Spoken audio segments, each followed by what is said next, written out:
Құрметті әріптестер, бүгінгі менің тақырыбым музыкалық мұраны балабақша тәрбиесіне енгізудің тиімді технологиялары.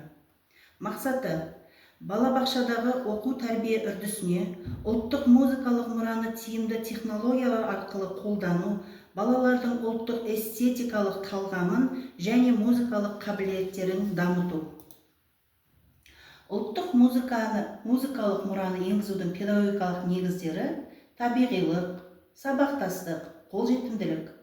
Табиғилық – музыкалық материалдардың баланың жас ерекшелігіне сай келуі. Сабақтастық – қарапайым әуендерден күрделі шығармаларға біртіндеп көшу. Қолжетімділік – тыңдау, айту және орындау әрекеттерінің жеңіл әрі қызықты ұйымдастырылуы. Тиімді технологиялар балабақшада балалардың дамуын жан-жақты жетілдіруге бағытталған заманауи әдістер. Слайд келесі. Осы технологиялар бірнеше сатыдан тұрады. Бірінші, музыкалық ойын технологиясы. Ойын мектепке дейінгі жастағы баланың жетекші әрекеті. Халық әндері мен күйлерін қимылды ойындармен біріктіру балалардың есте сақтау қабілеттерін арттырып, музыканы табиғи түрде қабылдауға жағдай жасайды.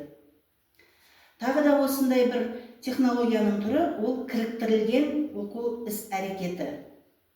Ұлттық музыканы тіл дамыту, көркем әдебиет, шығармашылықпен байланыстыру тиімді нәтиже береді. Бұл жерде өздеріңіз көріп отырғандай, мен бұл жерде Абай Құнанбаевтың әнін қойып, балаларға тыңдатып, балалар бойына сіңірген өздері